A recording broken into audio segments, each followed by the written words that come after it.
Bueno, Cristian, ¿qué tal? Buenos días, Alex. ¿Cómo estás? Cuéntanos un poquito, aunque yo ya te he presentado antes en la cuña, pero cuéntanos un poquito sobre ti, sobre tu perfil profesional. Ujú. Bueno, llevo ya 6, 7 años trabajando en la psicología, en la rama clínica. Yo me formé en la Universidad Complutense de Madrid y después he hecho una serie de formaciones que tienen que ver, pues, entre otras, con psicoterapia breve, con evaluación y diagnóstico, con psicoterapia psicoanalítica y diferentes líneas de intervención a la hora de trabajar con las personas. Ujú. El fuerte creo que está en el espacio que se ofrece, en cómo nos vinculamos con los que vienen a vernos y desde ahí se genera todo lo demás. ¿Trabajas bajo algún modelo de psicoterapia en concreto? ¿Eres más ecléctico? Bueno, la Universidad Complutense es muy lo que se conoce como cognitivo-conductual. Es verdad que yo al salir de ahí busqué entrar en contacto con otro tipo de ramas para precisamente poder ser más integrador, porque bueno, me parece un poco evidente que no todas las personas van a necesitar lo mismo y se puede trabajar de la misma forma con ellas. Entonces, sí que estaba interesado en, digamos, tener ese bagaje personal Ujú. o ese abanico de forma de intervenir. Yo me siento muy cómodo moviéndome en lo que es más psicodinámico, pero en verdad cojo lo que me viene bien y aprendo de todo el mundo.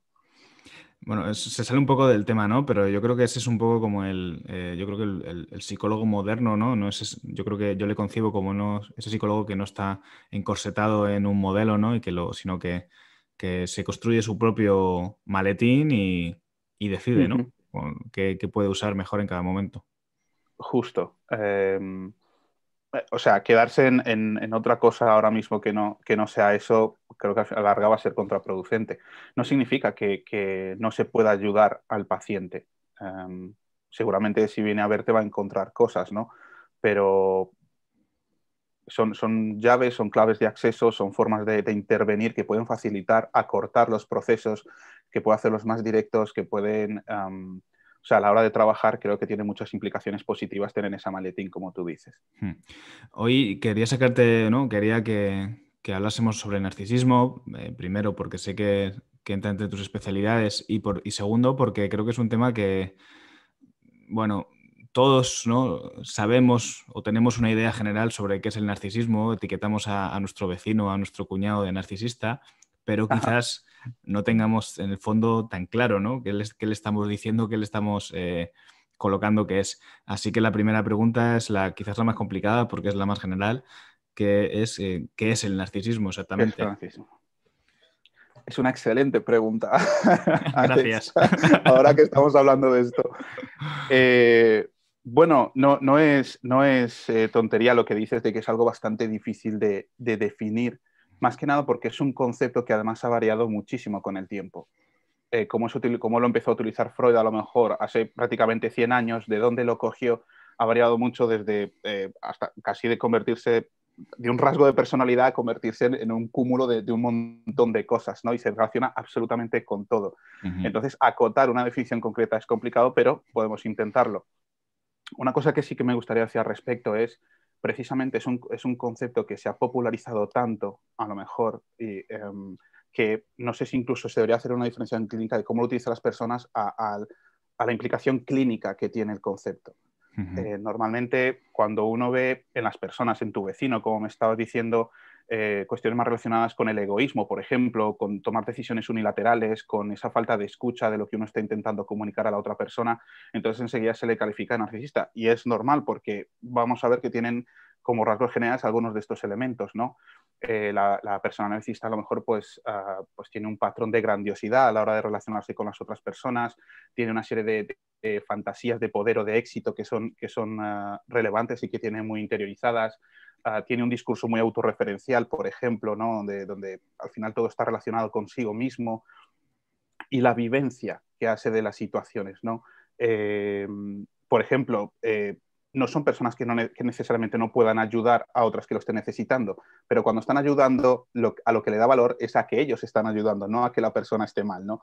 Entonces, las situaciones en las que está el narcisista en verdad son las que están todos. Ujú. Lo relevante aquí es la vivencia que la persona tiene de eso que está viviendo, ¿no? Una necesidad de admiración, continua, que vamos a ver más adelante, supongo, los tipos de narcisismo que podemos encontrar, pero muchas veces encaminado a poder regularizarse continuamente, ¿no?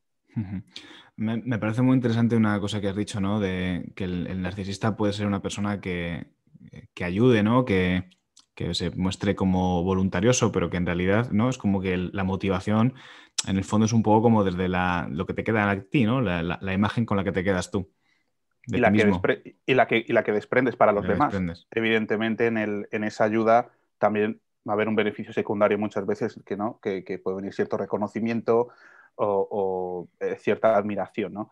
Entonces, sí, muchas veces la gente, y esto es algo que yo aplico mucho en mis sesiones, se queda con hacer o no las cosas, ayudar o no ayudar.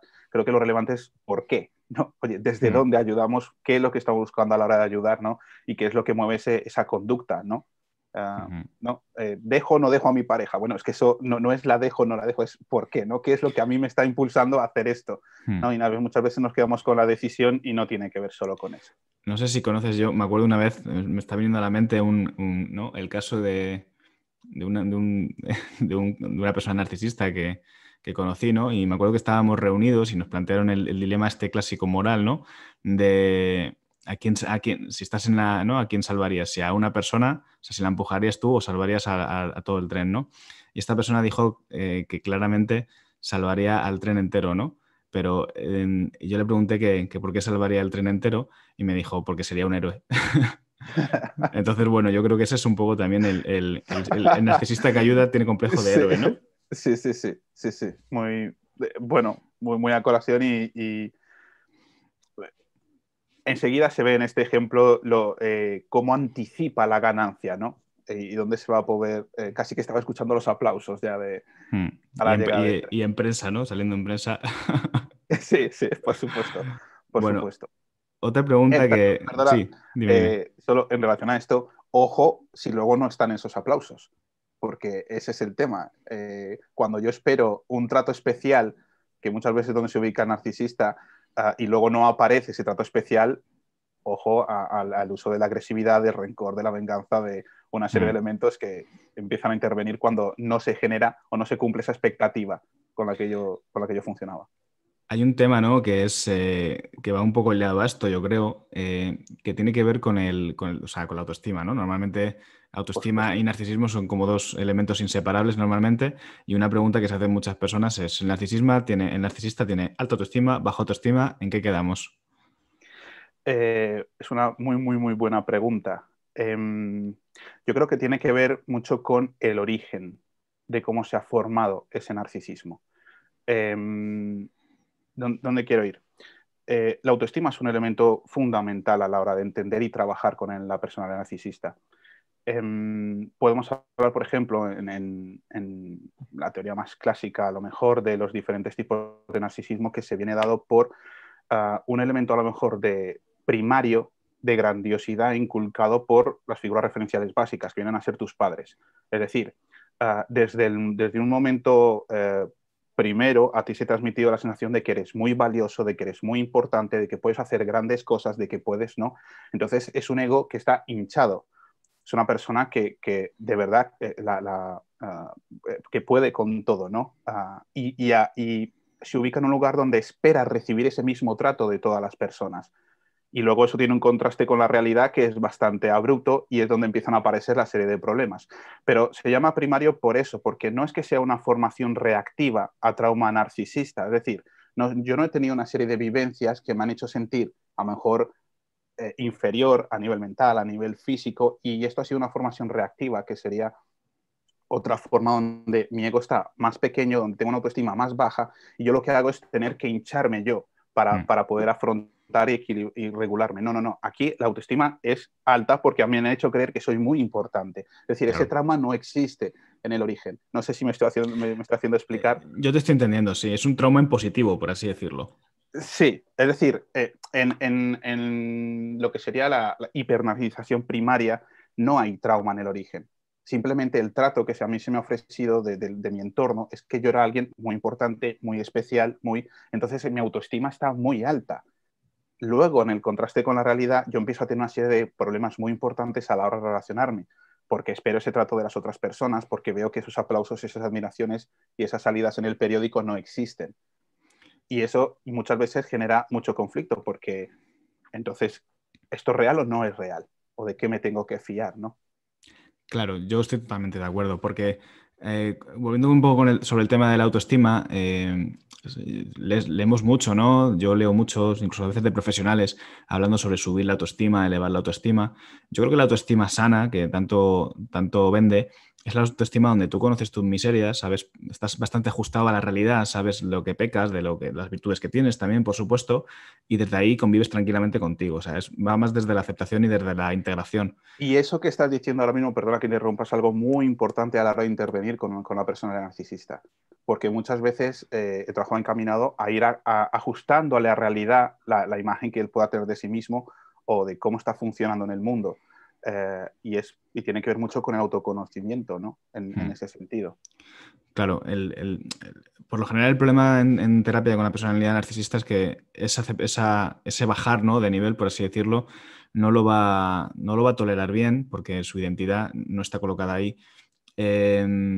Realmente yo, por la experiencia que he tenido, normalmente las personas que tienen rasgos narcisistas son personas que generalmente son personas inteligentes, personas bastante luchadoras, personas bastante válidas, que digamos que la idealización está como en el tono emocional, ¿no? Está en, por ejemplo, yo acudo a una cita o acudo y espero que la otra persona automáticamente se derrita, se desviva, ¿no? Le tenga un impacto en su vida mi aparición. Ahí es donde está la idealización, no en que en el fondo seas una persona atractiva, seas una persona interesante, sino como en ¿no?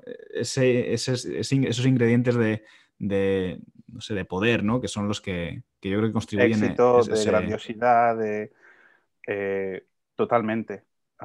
Solo por terminar un poco con el tema de la autoestima o continuarlo, lo que está intentando decir es que el papel que juega la autoestima es importante a la hora de trabajar, de cómo se ha construido la persona narcisista.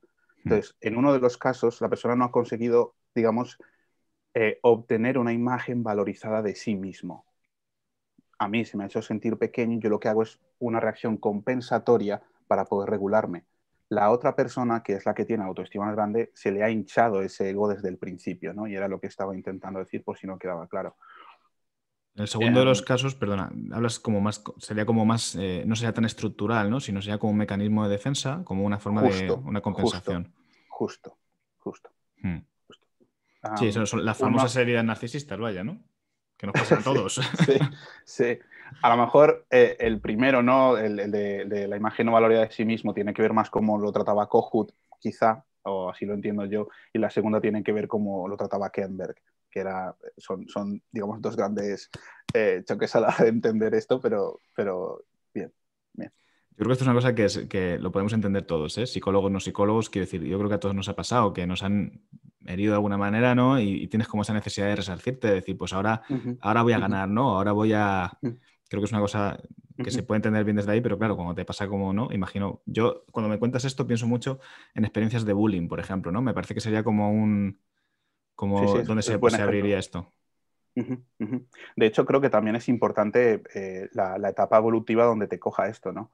Yo he podido tener una primera infancia muy normal, muy bien desarrollada, o un entorno familiar, o un núcleo familiar, una cultura familiar que me haya hecho sentir bien y valorado, pero luego llego a etapas más desarrolladas, incluso la adolescencia, y empiezo a tener una serie de dificultades, ¿no? Con las chicas, por ejemplo, bueno, en este caso lo digo porque soy chico, pero bueno, con la pareja, no sé, autoridad, por ejemplo, el primer trabajo, profesores, y empiezo a tener una serie de dificultades que a lo mejor no tenía hasta ese momento y seguramente la forma en la que yo utilice esa defensa narcisista va a ser muy diferente que si son heridas que yo tengo desde unas fases más tempranas del desarrollo.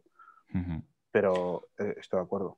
ujú. Y te importa una cosa muy interesante que estás diciendo y que se me ha pasado, digamos, a la hora de hablar del narcisismo, de cómo lo está utilizando hoy la gente y del vecino, ¿no? Al que calificamos de narcisista. Y es que creemos que la diferencia es cualitativa, en el sentido de que el narcisismo es algo diferente a lo que son otras personas. Y lo que quiero dejar claro es que todo el mundo es narcisista, porque estamos hablando del valor propio, es decir, de cómo tengo interiorizado yo la estima que hago de mí mismo, del concepto que tengo de mí. Entonces, cuando alguien dice, es que eres muy narcisista, en verdad yo también lo soy. Lo que pasa es que a lo mejor soy menos narcisista que tú. Entonces es una cualidad, es una característica de la personalidad, de la forma de ser de las personas que está en absolutamente todas las personas. No es algo aparte que solo tienen algunos. Otra cosa es que hablemos de un trastorno narcisista de la personalidad, pero es una cuestión de grado, es una cuestión cuantitativa que no cualitativa. ¿Los psicólogos somos narcisistas, Cristian? Por supuestísimo que sí. Y nos reímos de ello, además. Sí, sí, sí. Sí, sí.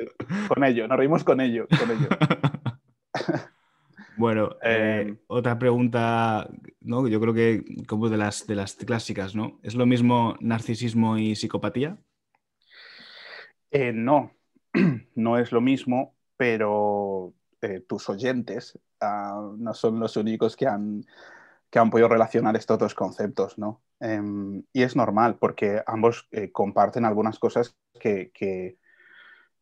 algunas características que se dan en los dos. Pues, por ejemplo, se les otorga una falta de empatía, por ejemplo, a la hora de trabajar con las personas, de relacionarse.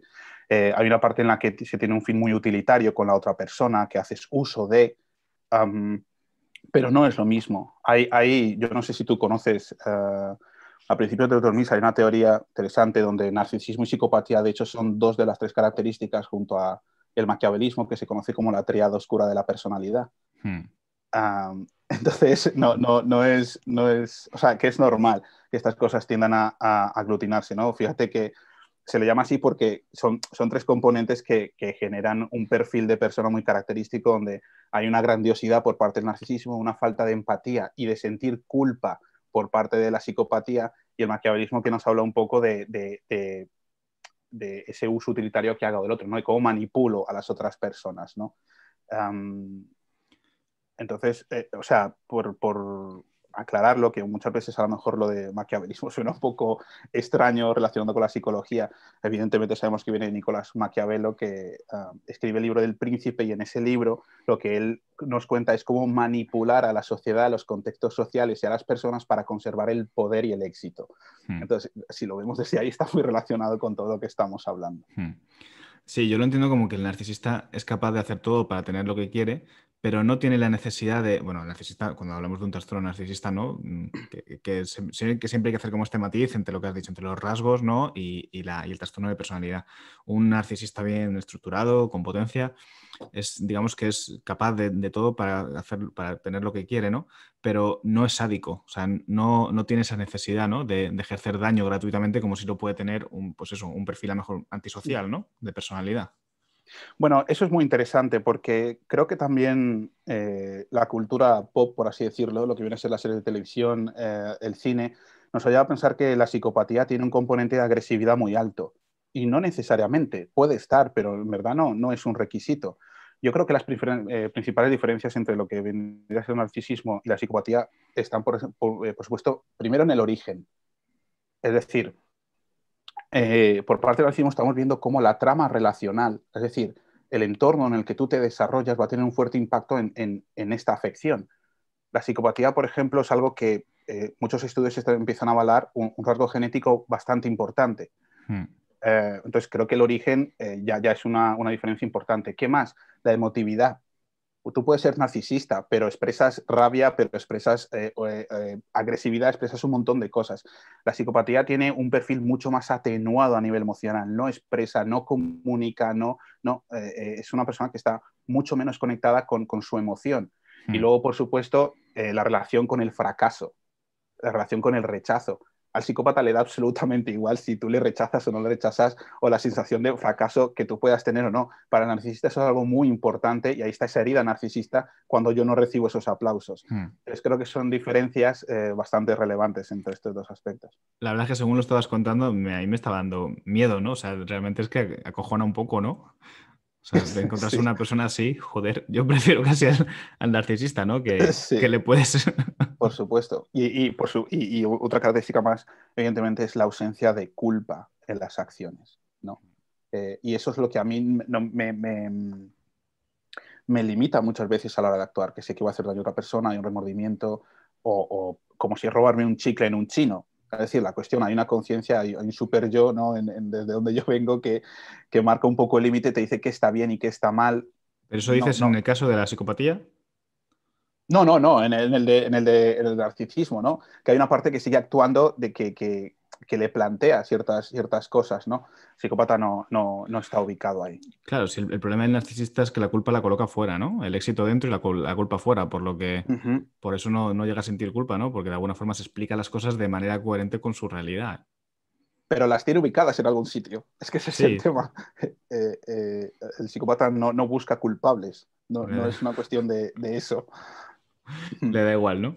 Vale, voy Sí. a mirar la siguiente pregunta, que es que no me acuerdo cuál era, la tengo aquí apuntada. A ver. Ah, sí, este es otro clásico, ¿no? ¿Los narcisistas pueden cambiar? ¿Las personas narcisistas pueden cambiar? Por supuesto que sí. Am, fin de la pregunta. Sí, sí pueden cambiar.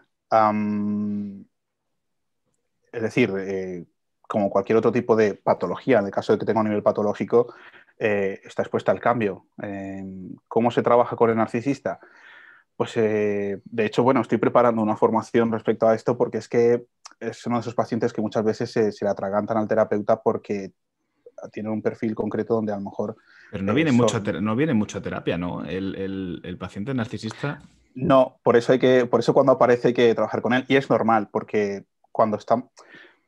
Lo relevante para el narcisista es que tiene un sistema de significados donde organiza todo un sistema de valores que él tiene. Es decir, todo es vivido en relación a la valoración del sujeto. Hmm. Esto ocurre y habla sobre si soy bueno o malo, es una virtud o un defecto, es superior o inferior, es como um, tiene un esquema por el que funciona. Entonces, por ejemplo, una persona que cae enferma, pues si yo estoy enfermo y tengo un rasgo a lo mejor más fóbico, entonces estoy más con el miedo a la muerte, estoy más hipocondriaco, ¿no? Si soy más paranoide es que pues me han echado algo en la bebida, ¿no? Pero si soy narcisista, entonces Estoy perdiendo el tiempo. es un factor de debilidad. No soy lo suficientemente fuerte, mi cuerpo es débil, soy vulnerable. Es decir, al final todo se mide en función de ese estrato, ¿no? Hmm. Entonces, ¿por qué traigo esto ahora? Porque evidentemente la dependencia es algo muy importante. El sentir que ese es dependiente es algo muy importante para el narcisista. Si me tengo que colocar en un lugar en el que tengo que validar que necesito ayuda, O sea, que y no ahí sé, es dices que es importante que no ser dependiente. claro, claro. Precisamente por eso no vienen tanto a consulta, porque eso significa que ellos han validado que necesitan ayuda, Hmm. ¿no? Y esto es uno de los primeros problemas que nos encontramos. De hecho, es Y mucho más precisamente, probable. Bueno, sí, dime. no, que precisamente por eso cuando los que consiguen venir son tan sumamente desafiantes, porque ya que voy, no voy a ir desde la vulnerabilidad, desde la exposición y desde asumiendo esa posición de inferioridad. Es Hmm. una cosa con la que tenemos que trabajar y estar pues atentos a esa competitividad, al uso que tiene de la agresividad, a una serie de cosas que muchas veces pues dificultan la terapia. Sí, lo que te iba a decir es que yo creo que van mucho más a coach, ¿no? Cosas de este tipo.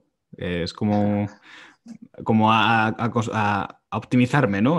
Sí, sí. A rendir mejor y este tipo de cosas creo que se presta mucho más que a un psicólogo, ¿no? Uh -huh, Van los locos, van los que tienen problemas y todo este tipo de uh -huh, creencias de mierda. uh -huh.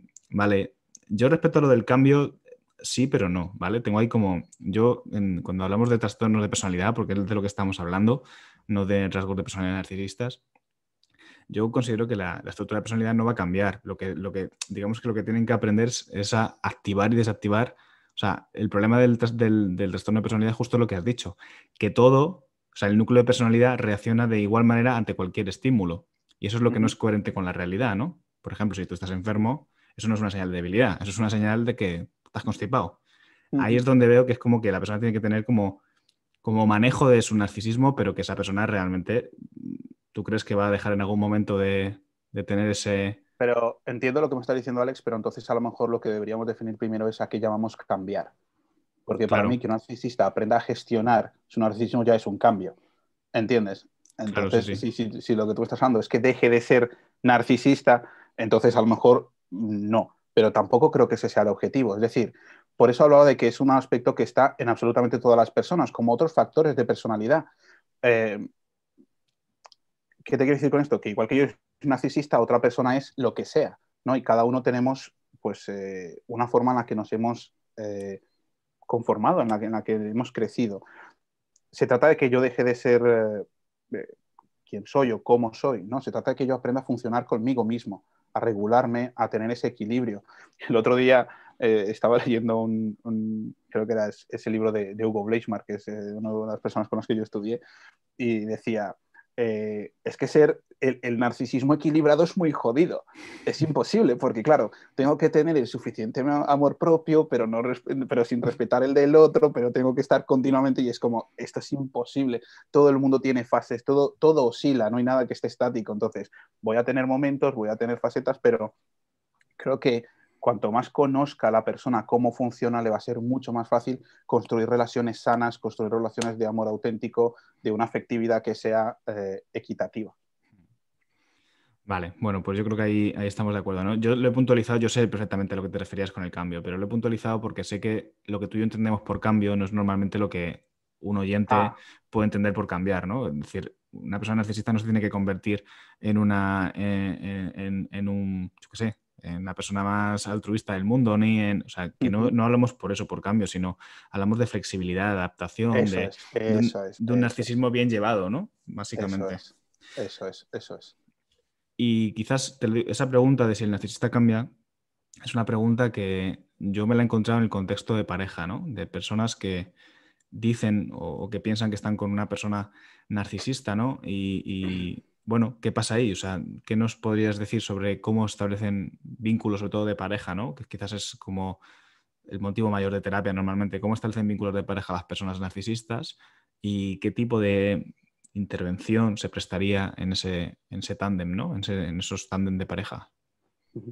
Bueno, claro, va a ser diferente si la intervención es, o sea, si el problema es de pareja, pero viene solo la persona o si se trabaja en pareja, evidentemente. Es complicado, ¿no? Para empezar, espera, perdona, te quiero hacer otra pregunta. ¿A quién suele elegir la persona narcisista? ¿Qué tipo de pareja suele elegir? Si es que hay un tipo de parejas que elige. Claro, pero fíjate, Alex, que eso está muy relacionado con el tipo de narcisista que sea. No es lo mismo una persona que a lo mejor se siente más insegura, una persona que, como hablábamos, tiene una formación más reactiva porque ha sufrido esos elementos de inseguridad, de poca valorización y que tiene un ego hinchado, que a lo mejor va a buscar, a lo mejor, relacionarse con una persona o de la que va a estar recibiendo una admiración continua o no necesariamente, sino una persona a la que él da mucho valor y entonces intento fusionarme con esa persona, ¿no? Si yo estoy saliendo con una mujer que es física cuántica y tiene el cuerpo de no sé quién y es famosa y yo le doy mucho valor, si esta persona me ha elegido a mí es que yo también soy valioso. Entonces, intento fusionarme con el objeto narcisista en este caso, ¿no? Por ejemplo, si es desde el otro lado, de una grandiosidad, desde yo soy, no voy a buscar el mismo perfil. Entonces, creo que El hablar primer de estas caso, cosas... el primer caso sería como el de formación reactiva, ¿no? Sí, correcto. Pero a mí a veces tengo un poco como de conflicto a la hora de explicar estas cosas porque el que nos esté oyendo parece que el otro efectivamente es Maquiavelo. Entonces, lo que hace es utilizarme a su conveniencia. Lo que quiere decir es que muchas de estas cosas son muy inconscientes para la persona. La gente no está en contacto con sus propios rasgos que a lo mejor pueden ser problemáticos a la hora de relacionarse. Son cosas que ni siquiera se plantean. Se dicen cosas, yo soy así y ya está. Entonces, no es que el otro esté tramando en su caso un plan con hilos, ¿no? Como en las películas de cómo tengo que utilizar a esta persona. Que muchas veces cuando decimos de qué función cumple el otro para mí, parece que hago una instrumentalización mucho de la otra persona, pero los seres en procesos más naturales y precisamente por eso pasan más desapercibidos para la Sí, pareja muchas veces. las personas lo que te van a decir al final es, pues me ha gustado, ¿no? Es a quien me he encontrado en Tinder y me ha gustado y ya está. Eso es. Luego empiezan a aparecer los problemas relacionados con las cosas que estamos diciendo. ¿Qué dificultades puede encontrar la pareja? Una falta de empatía, muchas veces, donde la situación siempre es autorreferencial, donde lo que hace el otro cuando no tiene que ver conmigo me aburre, donde intento comunicarle o conectar con él a nivel emocional y no me permite, porque él no se va a exponer, porque exponer esa emocionalidad muchas veces le va a una situación de vulnerabilidad, de nuevo, de necesitar ayuda, de que él no es capaz, y eso dificulta mucho la interacción, ¿no? O sea, hay una serie de elementos que son ¿Y no crees que ese difíciles. es como un poco uno de los enganches, ¿no? A mí me suena como un poco el perfil de chico malo, que en el fondo él tiene un grandísimo corazón por dentro y que hay que sacárselo, ¿no? ¿No crees que ese puede ser un poco el enganche? Como llegar a hacer a la persona... Eh, Por eso te insistía sobre el tema de lo del cambio, ¿no? Que tenemos que tener mucho cuidado con lo de intentar sacarle la parte vulnerable al narcisista y cambiarle. Por supuesto, pero fíjate que también lo relaciono mucho con el perfil de la otra persona, donde yo me voy con el lugar de que voy a salvar a este o a esta, ¿no? Entonces yo voy a sacarle ese corazoncito, voy a trabajar para que él sí se exponga conmigo, que no es malo, es decir, todas las relaciones hay que fomentarlas, hay que trabajar, hay que intentar llegar a una concordancia, ¿no?, entre ambas partes, pero sí, efectivamente hay mucho de enganche ahí. Pero fíjate que lo decías de una forma muy interesante, al final este chico me ha gustado, ¿no?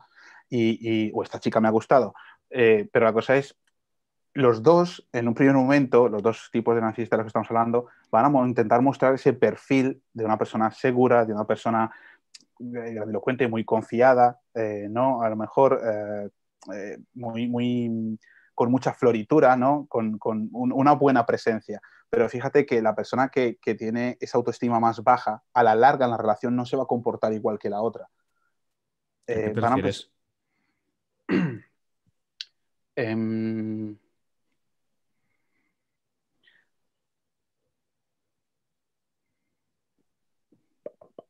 Si yo tengo una autoestima más baja, por ejemplo, a la hora de estar relacionándome con un narcisista, y yo sé, hoy es un día especial para mí porque me han ascendido en el trabajo, pero resulta que es el cumpleaños de mi madre. Me refiero a mi pareja. Entonces mi pareja decide irse al cumpleaños de mi madre, de su madre, en vez de venir a celebrar mi ascenso conmigo, ¿no? Eso, la persona que tiene la autoestima más baja lo va a recibir de forma muy diferente y va a generar una reacción muy diferente en la relación que la persona que es más grandilocuente, que tiene esa sensación de megalomanía, de poderío, ¿no? Entonces, aunque se presenten de la misma forma, lo que deja después en la relación no va a ser lo mismo. Ya te he entendido. Bueno, Cristian, pues no sé, muy, muy interesante, la verdad. Yo creo que es ¿no? Es una forma bastante sincera, yo creo que lo has explicado muy bien, de entender el narcisismo. No sé si quieres contar alguna cosita más sobre... Pues mira, hay una cosa que sí me gustaría hablar, y es una cosa de la que también me gustaría hablar en la formación, y es que muchas veces caemos en cierto reduccionismo a la hora de hablar de conceptos de psicología, ¿no? Hablamos de el narcisismo como si solo hubiera uno, hablamos de la bulimia, de la anorexia, de la ansiedad, de la depresión, porque claro, para poder comunicarnos hemos tenido que seleccionar una serie de sintomatología, agruparla y decir, bueno, estamos hablando de esto más o menos. Pero creo que ese reduccionismo muchas veces nos dificulta mucho la tarea, sobre todo porque nos acostumbramos a intervenir únicamente entre ese listado de cosas que asociamos a esa patología. Una persona que está deprimida pues tiene esta serie de características, y entonces ¿yo qué hago? Pues cosas dedicas a activación conductual, activación psicomotriz, apúntate al gimnasio, porque bueno, eso te va a obligar a mantener una rutina, a relacionarte, químicamente a nivel cerebral vas a segregar una serie de cosas que te van a ayudar. Entonces es como enseguida intervenimos ahí. Lo que me gusta dejar claro es que yo creo que la intervención parte más de cómo se articula eso que me está ocurriendo con otros aspectos de mi personalidad. Es decir, como estamos viendo durante toda esta entrevista, el narcisismo no es igual en función del nivel de autoestima que yo tenga. Y entonces tengo que aprender a articularlo, a modularlo con los otros aspectos. No es lo mismo un narcisismo que se exprese de cómo utiliza la agresividad hacia los otros o hacia mí mismo, porque va a generar donde ubico la culpa, como decías tú antes. No es lo mismo un narcisista que utilice la sexualidad, por ejemplo, cómo se relaciona a lo mejor con aspectos fóbicos, cómo se relaciona con... Entonces, creo que no es el narcisismo y empezar a hacer tics de cómo soluciona el narcisismo, es entender, oye, ¿qué papel tiene este aspecto de la personalidad de la persona en su vida, ¿no? Y cómo funciona. Muchas veces, de hecho, no vienen por eso, vienen por problemas de sexualidad, vienen por algo eso te iba a preguntar, ¿cómo folla un narcisista? ¿Tú le podrías, si estuvieras con uno en la cama, lo podrías identificar? ¿Sería una prueba diagnóstica? Yo creo que se podría, pero si todos los terapeutas hemos dicho que son narcisistas, hay mucho narcisista follando por ahí.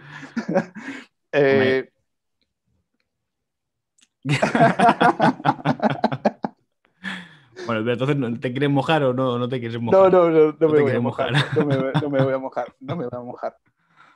Pero vemos, los hay, ¿no? He tenido pacientes que me dicen en Tinder tío, o sea, me estaba acostando con esta persona y parece que la persona se estaba follando a sí misma. O sea, ¿no?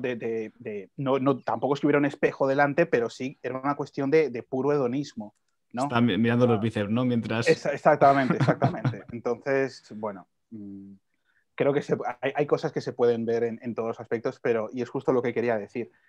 Muchas veces el tema central ni siquiera es el narcisismo. Es una de las cosas que identificamos dentro de lo que le pasa a la persona, pero no tiene por qué ser prioritaria.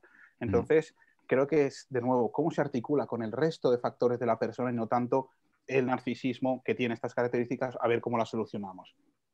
Mi forma de intervenir creo que es más amplio. Bueno, genial, me ha gustado mucho. Y bueno, ya sabes que al curso de Integra yo lo haré, estaré ahí como el resto del equipo y tiene muy buena pinta, la verdad. Tengo ganas de que salga. De acuerdo, Alex. Espero, no sé, haber dejado algunas cositas claras para la gente que tuviera dudas. Y si funciona, pues podemos profundizar más cuando quieras. Yo me quedo con ganas de profundizar sobre lo del el sexo y el narcisismo, o sea que apúntatelo Sí, para de próximas acuerdo. ocasiones. Hacemos un especial, ¿no? Una edición especial Yo creo que a la sobre... gente también le va a interesar, ¿eh? También. Eso es un tema porque, claro, nos metemos con el cuerpo como objeto sexual, ¿no? Que de hecho es de donde viene, donde Freud coge esa palabra, ¿no? Y, bueno, todo lo del desarrollo psicoanalítico de las fases anales fálicas, etcétera, etcétera, y una gran cantidad de cosas, pero sí, se puede hacer perfectamente. Vale, pues apúntatelo para otro día, o para el curso, o para todo. Apúntatelo que a la gente le interesa, joder. Bueno, Cristian, pues venga, nos vemos en la consulta, imagino, la próxima vez, Claro ¿no? que sí, Nos vemos Alex. por allí. Un abrazo grande, nos vemos. Venga, hasta Saludos. luego. Hasta luego.